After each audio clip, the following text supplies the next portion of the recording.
بسم الله الرحمن الرحيم الحمد لله رب العالمين والعاقبة للمتقين وأشهد أن لا إله إلا الله ولي الصالحين وأشهد أن محمدا عبده ورسوله صلى الله عليه وعلى آله وصحبه أجمعين أما بعد c'est notre 7e assise autour des 40 hadiths Nawawi et nous sommes au 30e hadith. عن أبي ثعلبة الخشني جرثوم بن ناشر رضي الله عنه عن رسول الله صلى الله عليه وسلم قال إن الله تعالى فرض فرائض فلا تضيعوها وحد حدودا فلا تعتدوها وحرم أشياء فلا تنتهكوها وسكت عن أشياء رحمة لكم غير نسيان لا فلا تبحثوا عنها رواه الدارقطني وغيره والحديث ضعفه الإمام الألباني رحمة الله عليه في غاية المرام وأشار ابن رجب رحمه الله في جامع العلوم والحكم إلى تضعيفه. Et donc le 30e hadith, c'est le fait de s'arrêter aux limites qu'Allah subhanahu wa ta'ala a tracées, aux limites de la législation, de ne pas les transgresser. Abu Tha'laba al-Khushani, Jurthum, Ibn Nashir, qu'Allah subhanahu wa ta'ala l'agrée, rapporte du messager d'Allah qu'il aurait dit, qu'il a dit qu'Allah subhanahu wa ta'ala a fait des obligations qu'il ne faut pas négliger. Et il a instauré des limites. Il ne faut pas les dépasser. Et il a interdit des choses. Il ne faut pas transgresser l'illicite. C'est ce qu'Allah subhanahu wa ta'ala interdit. Allah azza wa jal s'est tu sur certaines choses par miséricorde à votre égard, non pas par oubli. Ne les cherchez pas. Ce hadith, rapporté par Daraqutni, et Al-Hakim il dit que c'est un hadith authentique. Ibn Rajab rahmatullah alayhi attire l'attention sur la faiblesse de ce hadith. Et Sheikh Nasr al-Albani l'a rendu faible dans son livre Ghayat al-Maram. Mais les hommes de science disent que le sens du hadith il est bon. Normalement, les hommes du hadith, quand ils sont devant un hadith faible, ils ne s'adonnent pas à son interprétation. Et vu que un certain nombre de sciences disent que ce hadith, son sens et sa signification est bonne, certains nombres de sciences ont tiré certaines leçons de ce hadith. Abu Tha'laba, qu'Allah subhanahu wa ta'ala l'agrée, fait partie des nobles compagnons qui étaient connus. Il fait partie des compagnons qui ont assisté à l'allégeance sur l'arbre, l'allégeance de l'agrément, qui a eu lieu pour la 6e année de l'Hégire. Ce noble compagnon est mort à Sham, au nord de l'Arabie. Il est mort dans la position du sujoud, radiyallahu anhu arda, et il avait 95 ans. On rapporte de lui 40 hadiths. Et il avait sa part dans la récolte de Khaybar. Le Rasoul sallallahu alayhi wa sallam l'a envoyé vers son peuple, et quand il est arrivé comme émissaire du prophète alayhi salam, son peuple s'est converti. Ibn Rajab rahimahullah dit concernant la place de ce hadith que Abu Bakr al-Sam'ani rahimahullah a dit que ce hadith est un fondement parmi les fondements de la religion et des branches de la religion. Et il a été rapporté de certains qui ont dit il n'y a pas dans le hadith du messager alayhi salam un hadith qui est seul et qui a réuni les fondements de la religion et les détails de la religion, comme le hadith d'Abu Ta'laba. Il a été rapporté d'Abu Ta'laba al-Muzani qu'il a dit que Rasul sallallahu alayhi wa sallam a réuni la religion dans 4 phrases. Et il a cité le hadith d'Abu Ta'laba. Istam'ani a dit, celui qui met en application ce hadith, il a acquis la récompense. Il a acquis les récompenses. Et il est épargné du châtiment. Car celui qui s'acquitte des obligations et qui évite l'illicite et qui s'arrête aux limites que la législation a tracées, a délimitées, et qu'il délaisse les choses qui sont invisibles pour lui, il ne cherche pas, celui-là a complété les vertus et il s'est acquitté des droits de la religion, car la législation ne sort pas de ces choses qui sont citées dans ce hadith. La première des leçons à retenir, c'est la façon excellente du messager alayhi salatu wassalam pour donner des éclaircissements. Il a cité ce hadith avec cette division, en citant chaque chose. Une division qui est claire. La deuxième chose, c'est qu'Allah subhanahu wa ta'ala a fait obligatoire à ses serviteurs des obligations. Et il est obligatoire qu'ils les accomplissent. Et les hommes de science ont dit que les obligations sont de 2 sortes. L'obligation collective et l'obligation individuelle. Quant à l'obligation collective, quand une certaine partie de la communauté l'accomplisse, le reste de la communauté ne sera pas dans le péché. Mais si la communauté n'accomplit pas les obligations collectives, ils sont tous dans le châtiment.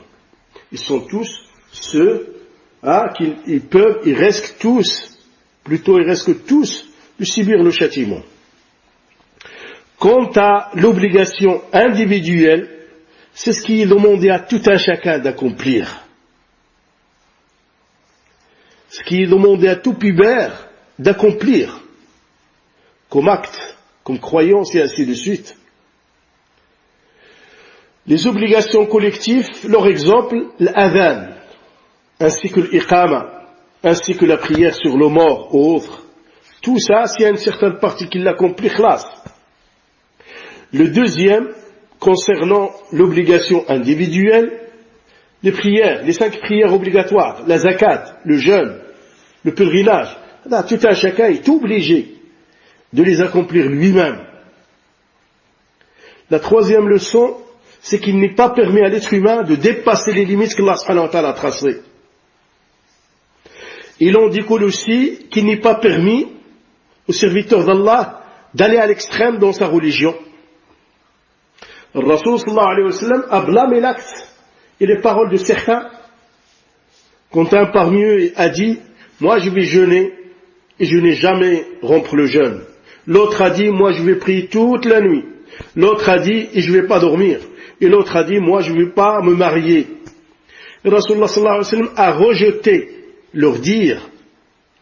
Et il a dit alayhi salatu wassalam, dans le hadith rapporté par l'imam Bukhari et l'imam Muslim, quant à moi, je prie et je dors. C'est-à-dire qu'il prie alayhi salatu wassalam une partie de la nuit, et il se reposait aussi une autre partie. Et je jeûne, il y a des jours où je jeûne et d'autres où je romps le jeûne, où je jeûne pas. Et je me marie avec les femmes, celui qui se détourne de ma voie, il ne fait pas partie de moi. La 4e leçon, l'interdiction du fait de transgresser ce que Allah subhanahu wa ta'ala a interdit. Parce que le Rasul sallallahu alayhi wa sallam dit fala tantahikuha, c'est-à-dire l'illicite, ne les transgressez pas. Ils sont de 2 sortes. Et puis les grands péchés ou les péchés capitaux et les petits péchés. Les grands péchés, il faut en repentir. Quant aux petits péchés, ils sont expiés par la prière, par le pèlerinage, par l'invocation et d'autres bonnes œuvres. La 5e leçon, c'est que Allah subhanahu wa ta'ala n'oublie pas. Et cela prouve l'immensité et la grandeur de la science d'Allah azza wa jal, qu'il sait toutes choses et qu'il n'omet rien du tout, qu'il n'oublie rien du tout, et sa science n'a pas été précédée par une ignorance. Il est toujours et éternellement savant, il sait tout. Avant la création de ce monde, avant la création des cieux et de la terre, sa science, il est alim azalan wa abadan. Sa science, on ne sait même pas, on ne peut pas prétendre c'est quoi son début, abadan. Il est ancien, éternellement ancien, et il est éternel aussi dans le temps. Et ça prouve la grandeur et l'immensité d'Allah azza wa jal, et la grandeur et l'immensité de ses attributs subhanahu wa ta'ala. La 6e leçon, c'est que il ne suffit pas à l'être humain de poser des questions, sauf s'il en a besoin. Et ça, surtout à l'époque du prophète alayhi salatu wassalam, car c'est l'époque de la légifération, où les choses vont être légiférées. Et il y a à craindre que quelqu'un pose une question sur quelque chose qui n'a pas été obligatoire, et il devient, de par sa question, il devient obligatoire.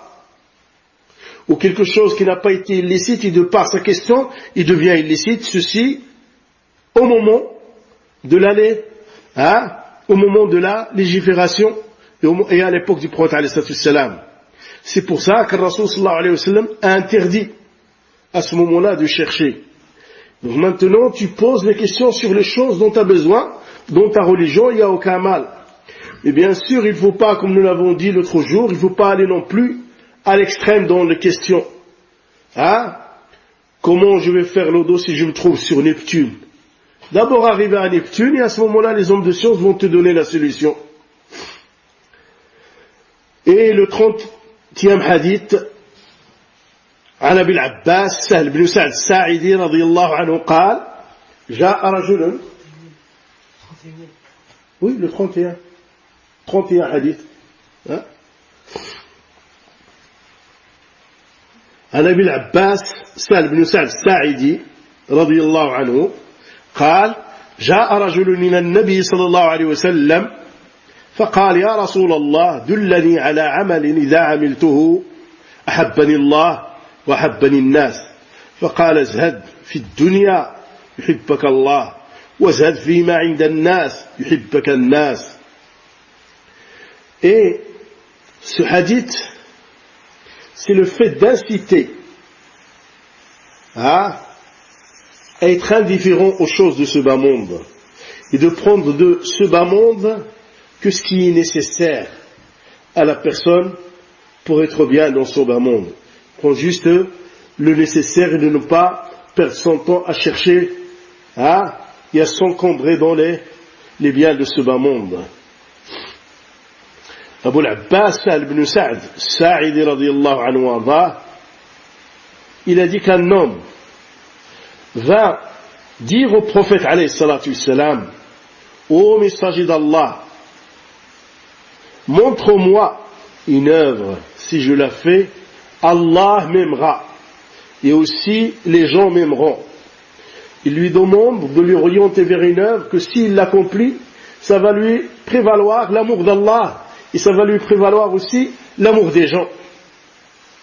Le Rasul sallallahu alayhi wa sallam lui a dit, désintéresse-toi des choses de ce bas monde, Allah t'aimera. Et désintéresse-toi des choses que possèdent les gens ils t'aimeront.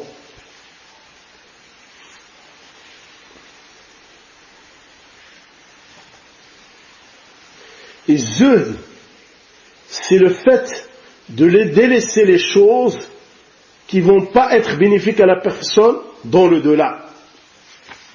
C'est la définition, l'une des définitions du zuhd, c'est délaisser les choses qui ne vont pas être bénéfiques à la personne dans le delà. Sahl ibn Sa'd, qu'Allah subhanahu wa ta'ala l'agrée,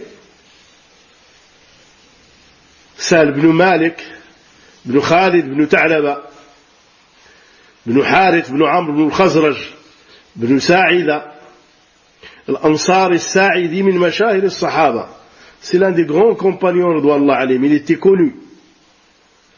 Et son nom était Hazanan, dire tristesse, Hazan. Et le Rasul sallallahu alayhi wa sallam lui a changé le nom en Sahl. Il est mort, le Rasul sallallahu alayhi wa sallam est mort alors que Sahl ibn Sa'd, ibn Khalid, ibn Ta'laba, ibn Harith, ibn Amr, ibn al-Khazraj, ibn Sa'id al-Ansar al-Sa'idi fait partie des compagnons qui étaient connus. Quand le Rasul sallallahu alayhi wa sallam est mort, il avait tout simplement 15 ans. Il fait partie des derniers compagnons qui sont morts à Médine. Et il est mort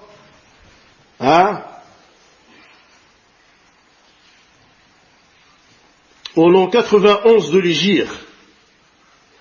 Il a vécu 100 ans. Radiyallahu anhu arda. Et ces hadiths rapportés dans les recueils de la Sunna sont au nombre de 188 hadiths. La place de ce hadith est l'un des hadiths qui est une plateforme de l'islam. Car zuhd, le fait de délaisser ce bas monde, de ne pas trop s'intéresser à ce bas monde, prouve le wara' de la personne.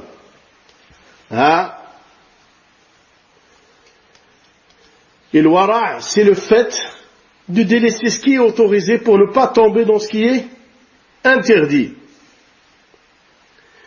Et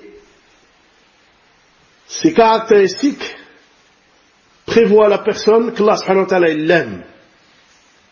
Et le fait de se désintéresser de ce que les gens ont dans leurs mains, cela prouve la satisfaction de la personne avec le destin qu'Allah subhanahu wa ta'ala lui a prévu. Ça prouve aussi l'honneur de cette personne, et ça permet à la personne, et ça prévoit à la personne le fait qu'il soit aimé par les gens. La première des leçons à retenir, l'indulgence des nobles compagnons d'Allah alayhim a posé des questions au prophète alayhi salam sur les choses qui vont leur être bénéfiques dans ce bas monde et dans le delà. La deuxième leçon, c'est que l'être humain, dans sa nature, il aime qu'Allah subhanahu wa ta'ala l'aime, et il aime être aimé par les gens. Et il déteste le fait qu'Allah subhanahu wa ta'ala le déteste ou que les gens le détestent. Et le Rasul sallallahu alayhi wa sallam a donné des éclaircissements sur les choses qui vont prévaloir à la personne qu'il soit aimé par Allah et par les gens. La troisième leçon, celui qui se restreint des choses de ce bas monde, Allah subhanahu wa ta'ala il l'aime. Car le fait de se restreindre des choses de ce bas monde, cela implique l'envie des choses qu'il y a dans le delà. Et cela veut dire aussi que la personne a délaissé les choses qui ne vont pas lui être bénéfiques dans le delà. Et la quatrième leçon, le fait de se désintéresser des choses qui sont entre les mains des gens, cela prévoit à la personne d'être aimée par les gens. La cinquième leçon, convoiter les choses de ce bas monde et s'attacher aux choses de ce bas monde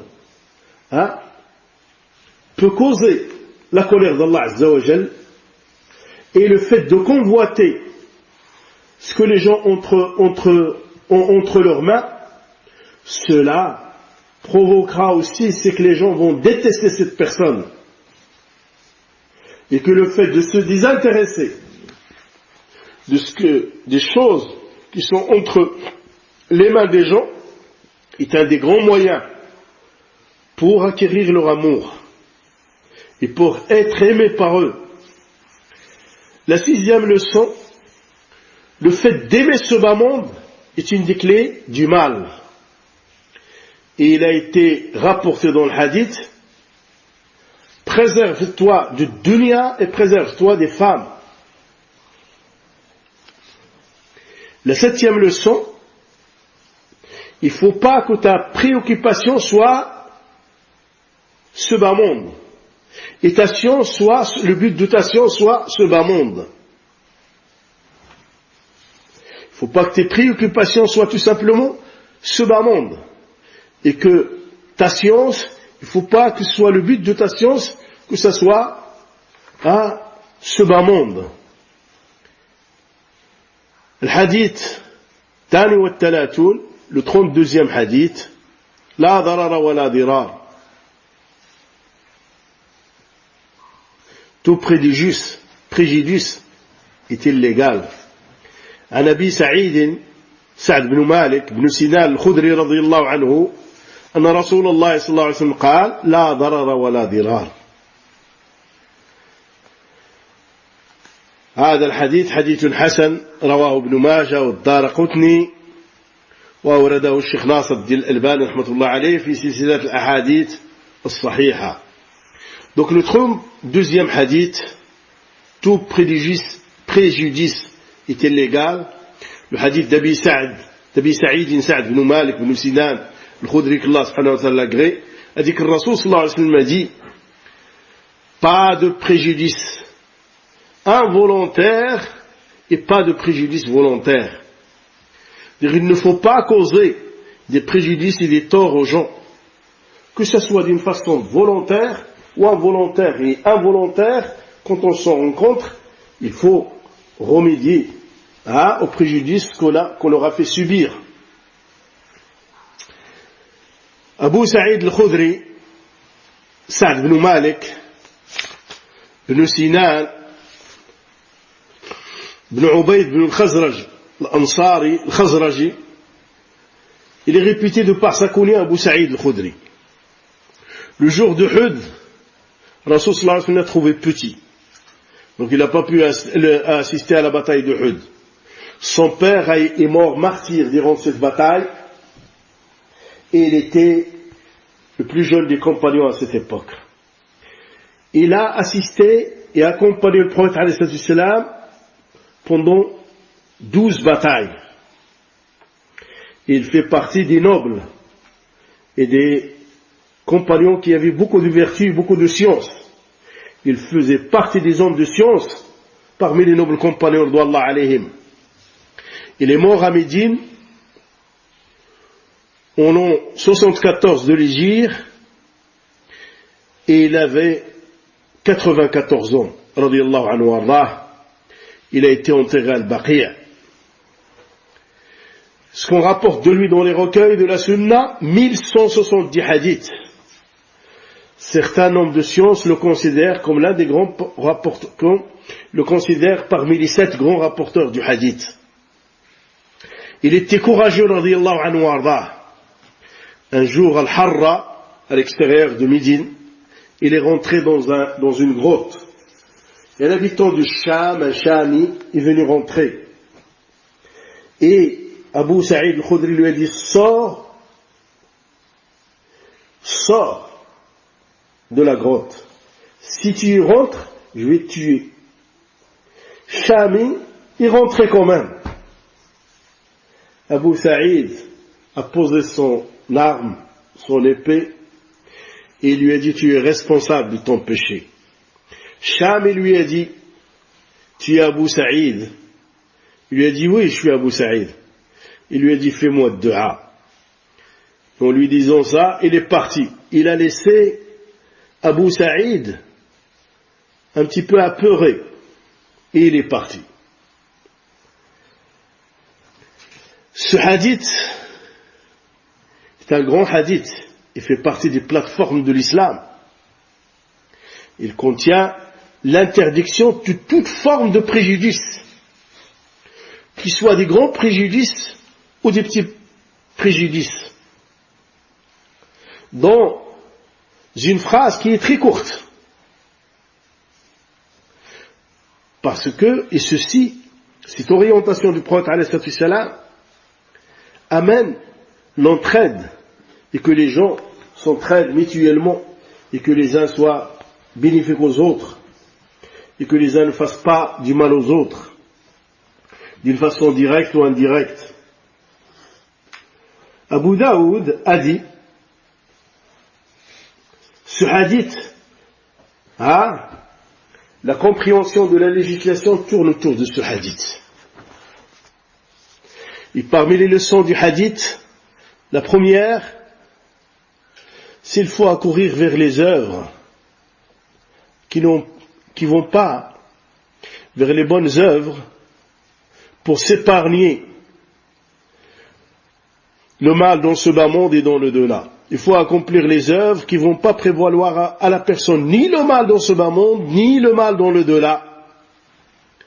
La deuxième leçon, il faut éviter tous les préjudices concernant les corps, les âmes, la fortune, la famille, les honneurs et autres.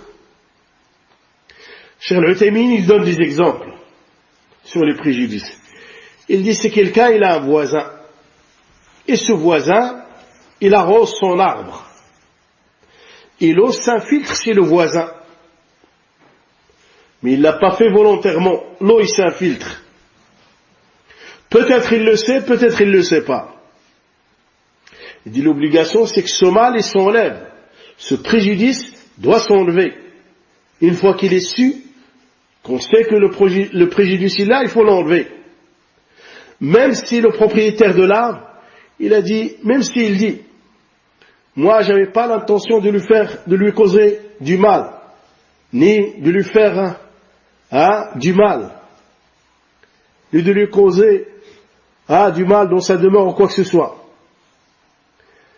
Qu'il ait l'intention ou qu'il ne l'ait pas, une fois que le mal se suit, le préjudice se sait, il doit être enlevé parce que les préjudices sont interdits dans la législation, qu'ils soient volontaires ou involontaires. Quant au préjudice volontaire, c'est que le voisin, exprès et volontairement, il cause des préjudices à son voisin. Par exemple, il trouve les canalisations pour que l'eau s'infiltre chez le voisin. Et ceci est interdit aussi dans la législation. Le premier cas, c'est un préjudice involontaire, mais il faut quand même l'enlever, parce que c'est interdit dans la religion. Et le deuxième, il est volontaire aussi, il faut l'enlever, parce que les deux sont interdits dans la religion d'Allah Azza wa Jal. Les hommes de science ont pris de ce hadith beaucoup de sujets concernant le voisinage et autres. Et concernant aussi le fait de remédier aux problèmes qu'il y a entre les gens, et le fait de trancher entre les voisins et ainsi de suite. Beaucoup de leçons ont été prises de ce hadith, alors que la darara wa la dirar. L'éloquence et la synthèse qui a été donnée au prophète alayhi salatu wassalam, la darara wa la dirar. عن ابن عباس le 33e hadith عن ابن عباس رضي الله عنهما أن رسول الله صلى الله عليه وسلم قال لو يعطى الناس بدعواهم لادعى رجال أموال قوم ودماءهم لكن البينة على المدعي واليمين على من أنكر. Le hadith, il est bon, rapporté par le Bayhaqi, et certaines parties de ce hadith ont été rapportées dans les authentiques.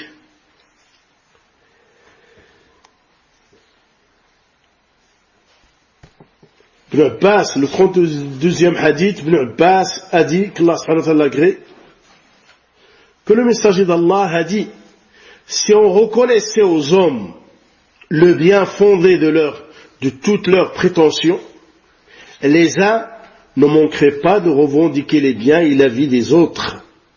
Mais il est obligatoire aux demandeurs de fournir les preuves et le serment est imposé à celui qui nie.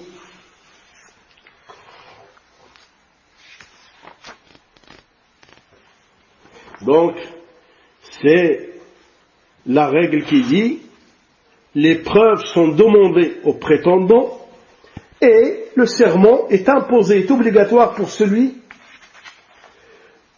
le prétendant doit amener des preuves, et celui qui nie doit faire le serment. C'est obligatoire pour lui le serment, parce qu'il nie la chose avec laquelle on l'accuse.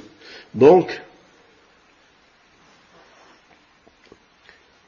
Abdullah ibn Abbas, nous avons vu sa biographie. La place de ce hadith, Ibn Daqiq al-Eid, il dit dans son interprétation du 40 Nawawi, ce hadith est un fondement parmi les fondements des lois de la législation. Et que c'est une plateforme vers laquelle on revient au moment des litiges et au moment des disputes. Et il est demandé à ce qu'on ne juge pas tout simplement selon la prétention de quelqu'un, ce qu'on prétend d'une personne. Nawawi dit, ce hadith est une énorme, est une grande règle parmi les règles des lois de la législation. La première leçon à retenir de ce hadith, c'est que la législation musulmane préserve les fortunes des gens ainsi que leur vie. Il est dit dans le hadith, si on reconnaissait aux hommes le bien fondé de toutes leurs prétentions, les uns ne manqueraient pas de revendiquer le bien et la vie des autres. Donc la législation est là pour préserver les biens et les vies des gens. La deuxième leçon, c'est celui qui prétend quelque chose, où il accomplit la preuve sur ce qu'il prétend, parce que le Rasul sallallahu alayhi wa sallam a dit, les preuves, celui qui prétend quelque chose doit ramener les preuves. Toute chose qui va prouver qu'il dit la vérité. Et ceci, ça ne concerne pas tout simplement les témoins, un témoin ou les témoins. Toute chose qui va donner des éclaircissements à la situation, il est demandé. Il sera pris comme tel, comme preuve. La quatrième chose, c'est que le serment est obligatoire pour celui qui nie. Celui qui rejette la prétention de celui qui a prétendu quelque chose, il nie ce que la personne prétend, il doit faire le serment obligatoire. Et la cinquième leçon, c'est maintenant celui qui nie, dit moi je ne vais pas faire le serment. Dans ces cas-là, le jugement sera fait pour l'autre. Parce qu'il a refusé de faire ce qui est obligatoire pour lui. Il a refusé de faire ce qui est obligatoire pour lui. Donc le juge va juger contre lui. La sixième leçon, c'est qu'il est demandé au juge de faire des efforts concernant le sujet et de chercher les signes et les preuves de la situation. الحديث الرابع والثلاثون مراتب تغيير المنكر عن أبي سعيد الخدري رضي الله عنه قال سمعت رسول الله صلى الله عليه وسلم يقول من رأى منكم منكرا فليغيره بيده فإن لم يستطع فبلسانه فإن لم يستطع فبقلبه وذلك أضعف الإيمان رواه مسلم. Donc le 34e hadith, c'est les degrés pour changer le blâmable. Abi Sa'id al-Khudri radiyallahu anhu arda, il a dit, j'ai entendu le messager d'Allah dire, quiconque voit un fait blâmable doit intervenir pour le changer avec ses mains. Premièrement, s'il ne peut pas, qu'il le fasse avec sa langue. S'il ne peut pas, qu'il le fasse avec son cœur, et c'est là le degré le plus faible de la foi. Le hadith est rapporté par l'imam Muslim. Abu Sa'id al-Khudri, nous venons de voir sa biographie. La place de ce hadith est une des règles parmi les règles de la religion. Nawawi dit, ce hadith est un chapitre énorme. Il contient les situations. Il dit, il est demandé à celui qui demande le delà et qui veut le delà, et qui veut l'agrément de Allah subhanahu wa ta'ala, de s'occuper et donner l'importance à ce chapitre. qui est le chapitre de blâmer le mal. Les leçons à retenir de ce hadith, la première. Le hadith prouve que le fait d'ordonner le bien et de blâmer le mal, c'est une des qualités de la foi, et c'est une des caractéristiques de la foi.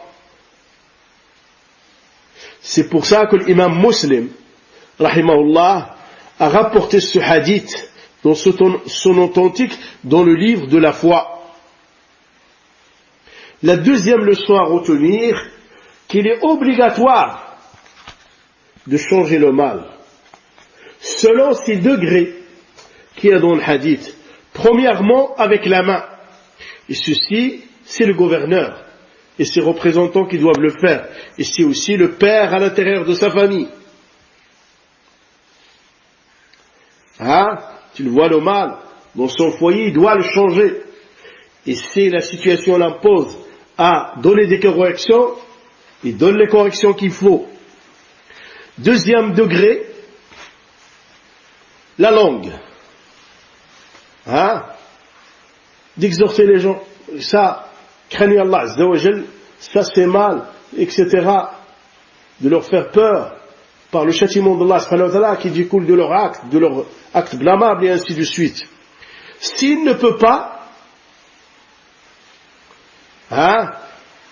ni changer ce mal avec sa main, ni avec sa langue, et avec la langue, ça souvent les prêcheurs du bien le font et orientent les gens vers le bien et les avertissent contre le blâmable et contre les désobéissances à Allah et les péchés, ainsi de suite.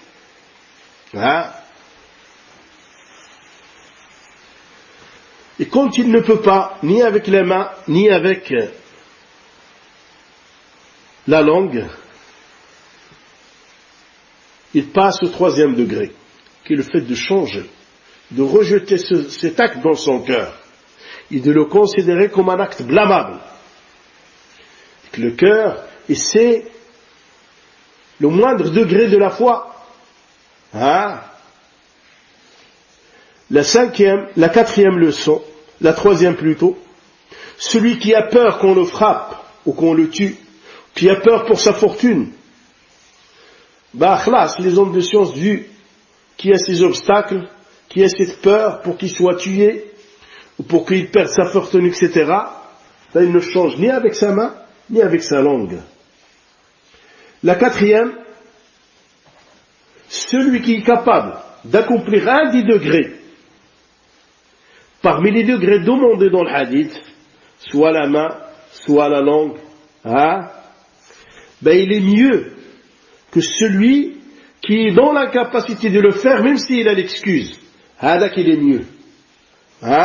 Celui qui l'accomplit, qui accomplit un des degrés du changement du mal, il est mieux que celui qu'il délaisse même par incapacité. Il a une excuse, l'incapacité, mais l'autre il est mieux que lui.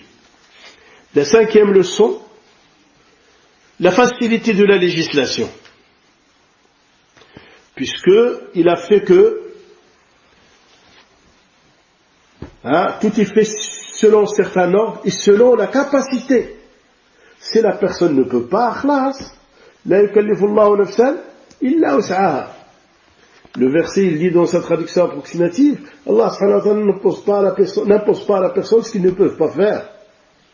Et la sixième, c'est que la foi, il est différente d'une personne à une autre. Certaines personnes ont la foi forte. D'autres ont la foi faible. Et ça, c'est la voie des gens de la sunna et ceux qui sont unanimes sur la sunna. Et il y a beaucoup de preuves qui le prouvent dans le Coran et dans la sunna et dans la voie des pieux prédécesseurs d'Allah. La septième leçon qu'on retient dans ce hadith, c'est que les degrés sont 3 degrés.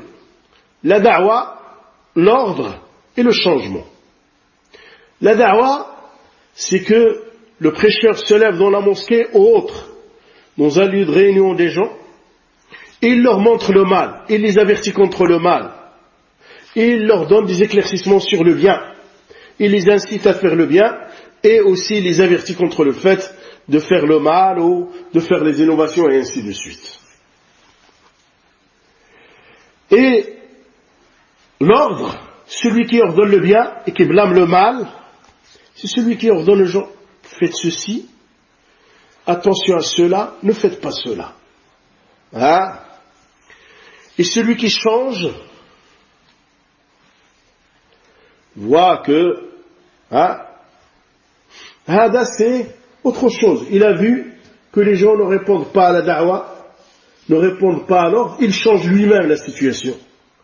Selon la capacité. Il faut qu'il fasse partie de ceux qui ont le droit de changer avec les mains. Hein? Il faut que ça soit pas les pays musulmans ne vivent pas dans l'anarchie. Hein? Et le 35e hadith, عن أبي هريرة رضي الله عنه قال قال رسول الله صلى الله عليه وسلم لا تحاسدوا ولا تناجشوا ولا تباغضوا ولا تدابروا ولا يبيع بعضكم على بيع بعض وكونوا عباد الله إخوانا المسلم أخو المسلم لا يظلمه ولا يخذله ولا يحقره التقوى هاهنا ويشير إلى صدره 3 مرات بحسب امرئ من الشر أن يحقر أخاه المسلم كل المسلم على المسلم حرام دمه وماله وعرضه رواه مسلم. Et donc le 35e hadith qui stipule que le musulman est le frère du musulman, qu'il y a une certaine fraternité qui lie les musulmans. Abu Hurayra radiyallahu anhu ardah a dit que Rasul sallallahu alayhi wa sallam a dit ne vous jalousez pas les uns les autres. Et il a dit aussi que les uns ne fassent pas monter le prix d'une marchandise sur le prix des autres sans l'intention de l'acheter. Il y a une vente aux enchères, il est interdit. Hada, il est en train de donner un prix. Et toi tu viens et tu ne veux pas acheter, seulement pour augmenter le prix. Tu n'as pas le droit. Et il a dit alayhi salatu wassalam, ne vous haïssez pas. Et il a dit, ne vous tournez pas le dos les uns aux autres. Et il a dit aussi alayhi salatu wassalam, que les uns les autres ne pratiquent pas des ventes sur les ventes des autres. Pas ton frère, il vient d'acheter quelque chose. Et tu viens, toi, si le commerçant dit l'islam, moi, je te rajoute quelque chose, je la prends. T'as pas le droit. Ton frère vient de vendre quelque chose, viens, je te la vends moi à moins cher que ça. T'as pas le droit. Et soyez des frères serviteurs d'Allah Azza wa Jal. Le musulman est le frère du musulman. Il ne doit pas commettre d'injustice envers lui. Et il ne doit pas lui refuser son soutien. Et il ne doit pas le faiblir et lui refuser son soutien. Et il ne doit pas le mépriser. Et il a dit, alayhi salatu wassalam, la taqwa est ici, et il a montré son cœur. Et la taqwa, c'est le fait de préserver les droits d'Allah Azza wa Jal, et de s'abstenir de ce qu'il a interdit, de mettre en application ce qu'il a ordonné. Et le Rasul sallallahu alayhi wa sallam, quand il a dit taqwa est ici, il a montré son cœur 3 fois. Et il a dit, alayhi salatu wassalam, ça suffit qu'au mal, pour la personne, le fait de mépriser son frère musulman. C'est suffisant comme mal chez quelqu'un que de mépriser son frère en islam. Et tu vois tout ce qu'il y a dans ce hadith, ce que nous a interdit le Rasul sallallahu alayhi wa sallam, c'est ce qui empêche la fraternité qui est dans le monde et dans l'islam. La jalousie, le fait d'enchérir sur ton frère, le fait et ainsi de suite. Abu Huraira, sa biographie est passée, et ce hadith est un hadith dans lequel il y a beaucoup de leçons, car il contient les comportements que nous devons acquérir, que nous devons accomplir dans nos sociétés musulmanes. Et ce sont des compléments qui sont obligatoires pour que cette communauté musulmane, ces sociétés musulmanes puissent être comme une seule construction qui se maintient l'une l'autre. La première des leçons, l'interdiction de la jalousie. Et ici, l'interdiction, c'est l'interdiction. Il n'y a rien qui la change. Pourquoi? Parce que la jalousie est néfaste, est très mauvais. Et il a beaucoup de mauvaises influences. Ça fait partie d'une chose qui est très grave, c'est que celui qui est jaloux, il déteste, il n'accepte pas le destin d'Allah. Allah, il a donné à celui-là une fortune. Toi, tu le jalouses pour ça? C'est le destin d'Allah. Allah, il a fait que lui, il a cette fortune. Allah, il lui a donné la science. Allah, il lui a donné un foyer ou là une femme vertueuse, etc., etc. Pourquoi tu vas le jalouser pour quelque chose qu'Allah subhanahu wa ta'ala lui a donné? Donc il y a une certaine forme d'opposition au destin d'Allah. Et aussi, fait partie de ça, c'est que c'est faire du mal à son frère. Celui qui jalouse quelqu'un, il lui fait du mal. Et plus que ça, c'est que le cœur de celui qui est jaloux, il est toujours irrité. Chaque fois que les bienfaits d'Allah Azza wa Jal augmentent chez quelqu'un qui est jalouse, il meurt dans son intérieur de jalousie. Ça l'irrite. Et ceci, ça le préoccupe. Et ça fait qu'il va délaisser ce qui est obligatoire, il va être préoccupé par ça. Comment faire? Et il va délaisser ce qui lui est obligatoire. Donc c'est un grand mal. C'est le Rasul sallallahu alayhi wa sallam nous a interdit, c'est parce que c'est énorme. Le mal qui en découle est très énorme. La deuxième leçon, c'est l'interdiction du fait d'enchérir sur une vente sur laquelle un de tes frères est en train d'acheter, et toi tu viens, tu augmentes le prix, tu n'as pas l'intention d'acheter, juste comme ça. Et ça, c'est faire du mal à ton frère, faire du mal aux autres. Et ça, c'est l'une des causes pour se détester, pour se haïr.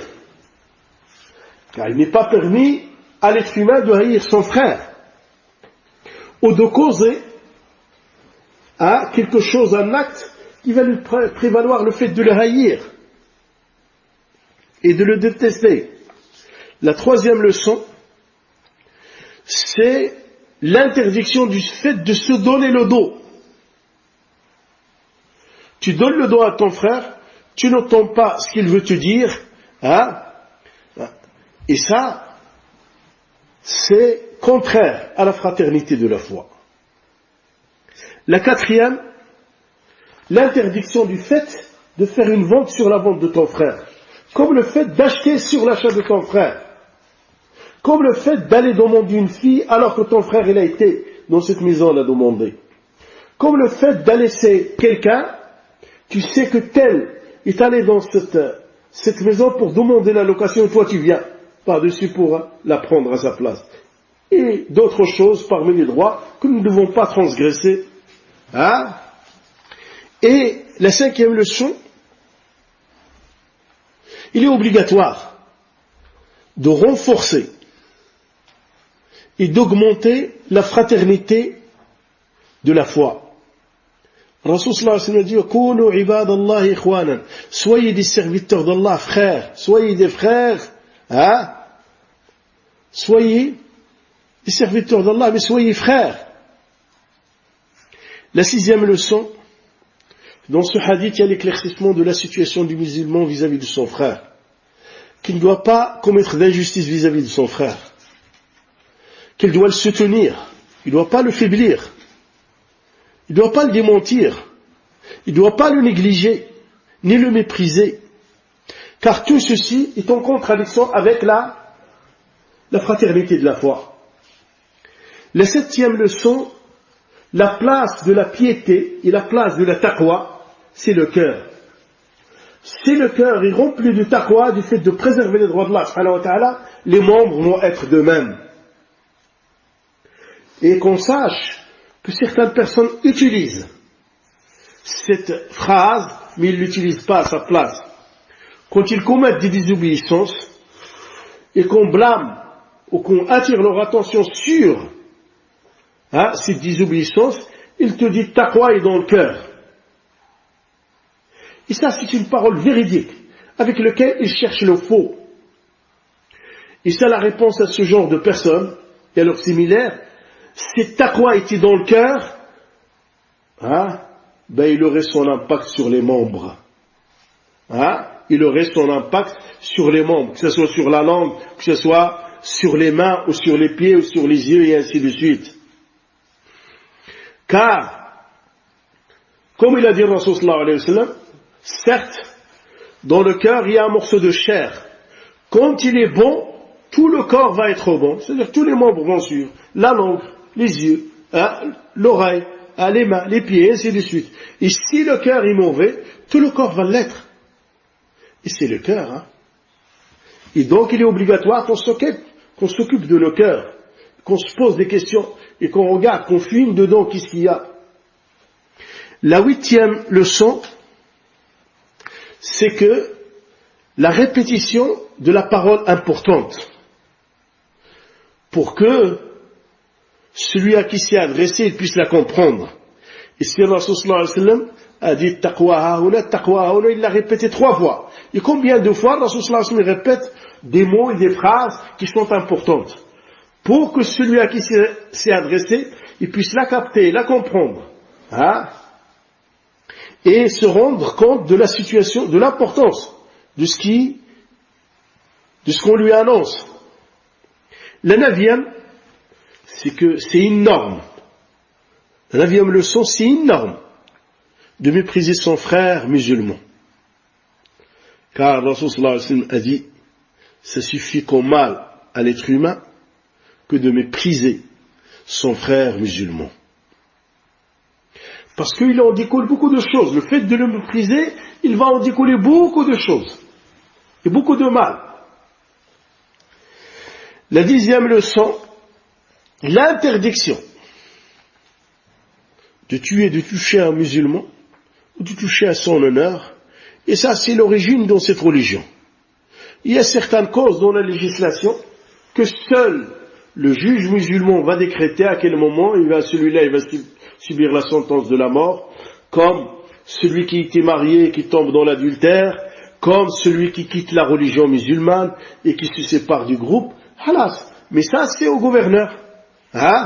Mais maintes hadiths comme celui-ci nous montrent la sacralité du sang du musulman et la sacralité de l'honneur de la personne musulmane.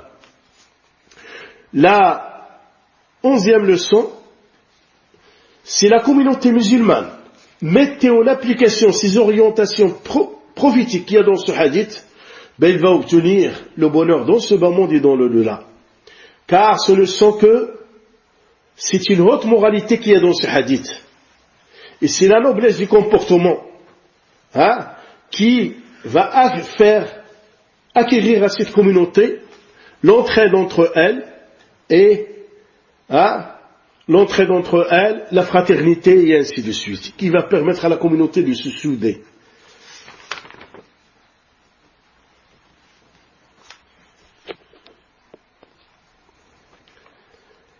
Le 36e hadith عن أبي هريرة رضي الله عنه عن النبي صلى الله عليه وسلم قال من نفس عن مؤمن كربة من كرب الدنيا نفس الله عنه كربة من كرب يوم القيامة ومن يسر على معسر يسر الله عليه في الدنيا والآخرة ومن ستر مسلما ستره الله في الدنيا والآخرة والله في عون العبد ما كان العبد في عون أخيه ومن سلك طريقا يلتمس فيه علما سهل الله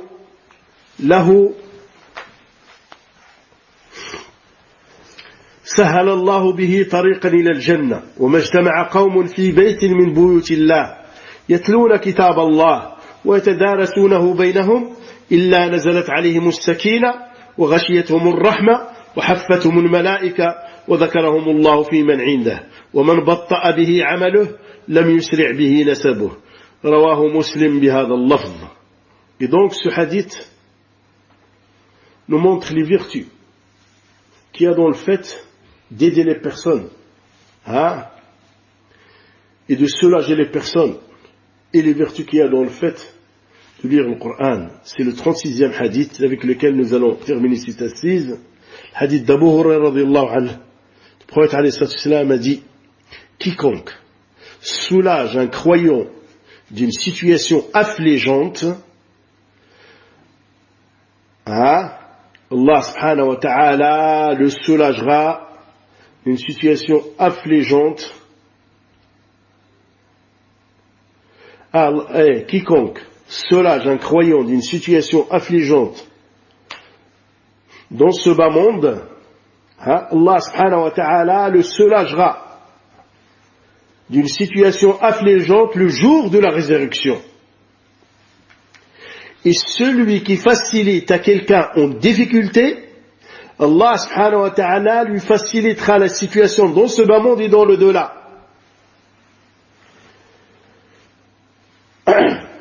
Et celui qui couvre les défauts et l'erreur de son frère et le conseille en privé, Allah subhanahu wa ta'ala le couvrira dans ce bas monde et dans le delà.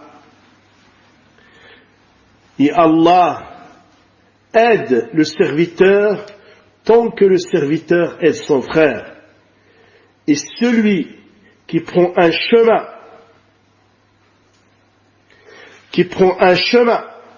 pour l'apprentissage de la science, et ici la science de la législation, Allah subhanahu wa ta'ala lui facilite avec un chemin vers le paradis. Et chaque fois que des gens se réunissent dans une des maisons d'Allah pour réciter le livre d'Allah et l'étudier entre eux, la quiétude descend sur eux, la clémence les couvre et les anges les entourent de leurs ailes et Allah les mentionne à ceux qui sont auprès de lui. Quant à celui dont les œuvres ne lui donnent pas la réussite, c'est pas son appartenance qui va la lui donner. Le hadith rapporté par l'imam Muslim rahimahullah. Le Daqiq al-Eid rahimahullah dit que ça, c'est un énorme hadith qui réunit différentes sciences et différentes règles et différents comportements. Ce hadith montre les vertus du fait d'être au service de son frère et d'être bénéfique à ses frères, aux musulmans, et de leur être bénéfique selon ce que permet la situation de la personne, que ce soit avec de la science, avec de l'argent, ou en les aidant, ou en les orientant vers un bienfait, ou vers là où il y a leur intérêt, ou en les conseillant aux autres. La première des leçons à retenir, c'est que dans ce hadith nous incite à soulager le croyant de la situation affligeante. Ce hadith nous incite et nous oriente vers le fait de soulager un croyant qui est dans une situation affligeante. La deuxième leçon, il attire l'attention sur le qiyamah, le jour de la résurrection. Et que cette journée-là, c'est une journée affligeante. Et ceci est montré dans beaucoup de versets. Quant à la troisième leçon, le qiyamah a été appelé le qiyamah parce que les gens vont se lever de leur tombe. Ils vont se présenter devant leur souverain, le souverain du monde, qui va accomplir la justice. Et tout le monde sera présent, du premier jusqu'au dernier. La troisième leçon, le hadith nous incite et nous oriente vers le fait de faciliter la situation à ceux qui sont en difficulté. Et faciliter la situation à ceux qui sont en difficulté selon la difficulté dans laquelle ils se trouvent, comme il a dit Cheikh Al-Utaymi rahmatullah alayh. Par exemple, quelqu'un qui est accablé de crédit, il n'a pas de quoi payer. Donc lui faciliter la situation, quand le rendez-vous arrive, c'est tu lui donnes du temps. Et mieux que ça, khlas, tu l'excuses. Tu dis khlas, comme tu es accablé, c'est terminé, ta dette est effacée. Et Cheikh Al-Utaymin, il dit, le fait de lui effacer la dette est mieux que le fait de lui donner du temps. Et ça, bien sûr, selon les capacités.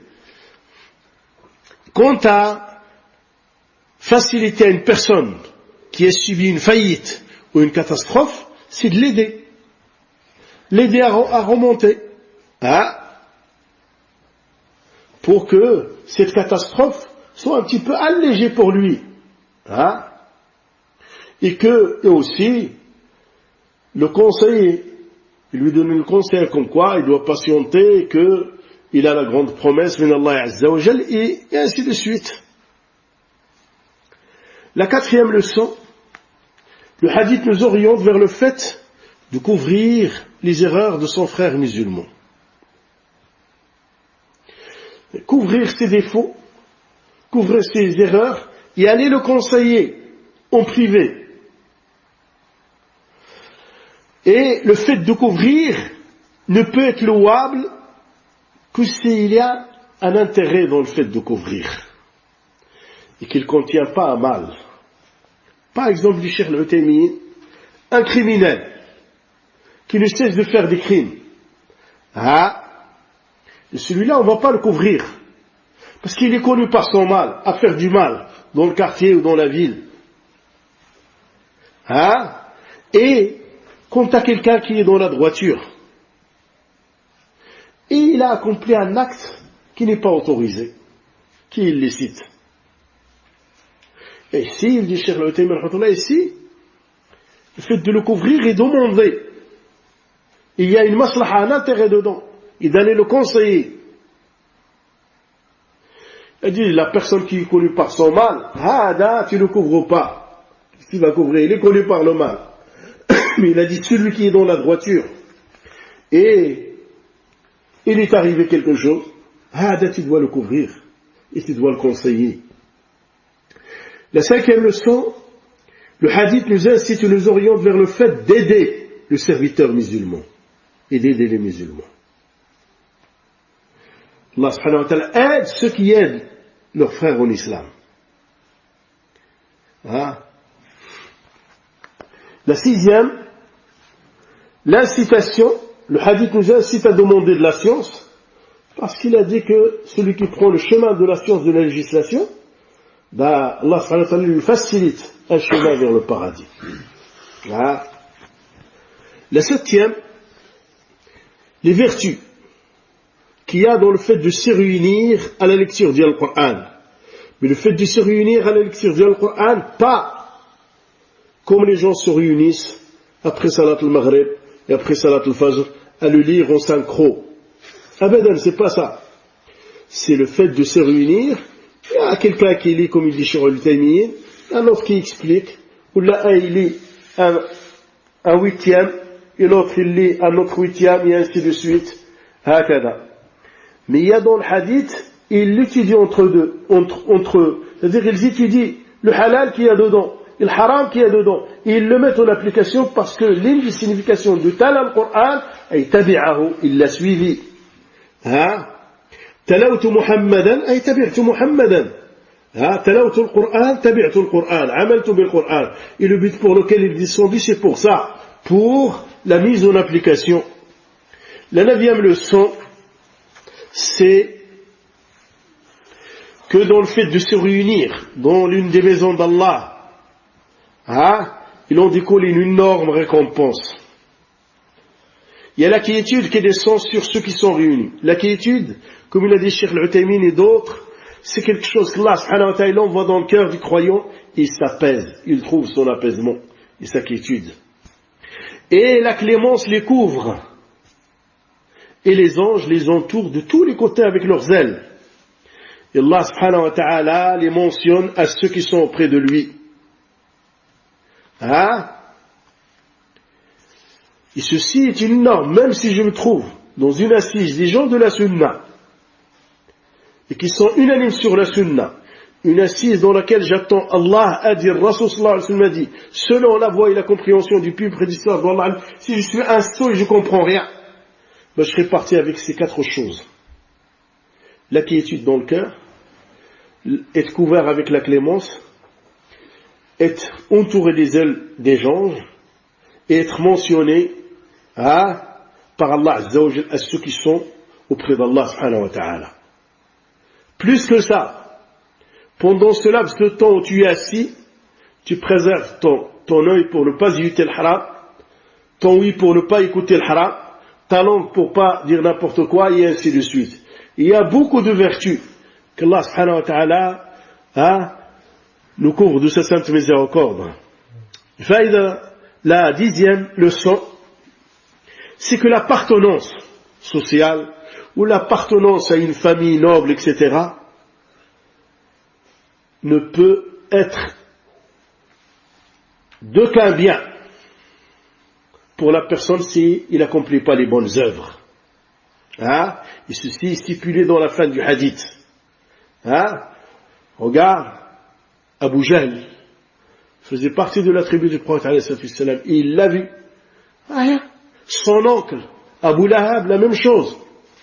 L'appartenance à quelqu'un de bien ou autre, si on n'a pas les bonnes œuvres et on n'a pas la foi qu'il faut et ainsi de suite, ne servira à rien. Et la 11e leçon, c'est que la personne ne doit pas être imbu de lui-même.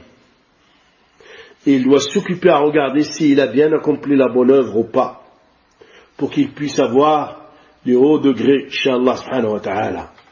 Et nous arrêtons là, Inch'Allah, pour aujourd'hui. وسبحانك اللهم وبحمدك أشهد أن لا إله إلا أنت أستغفرك وأتوب إليك وصل اللهم وسلم وبارك على محمد وعلى آله وصحبه أجمعين بارك الله فيكم وأحسن الله لكم جزاكم الله خيرا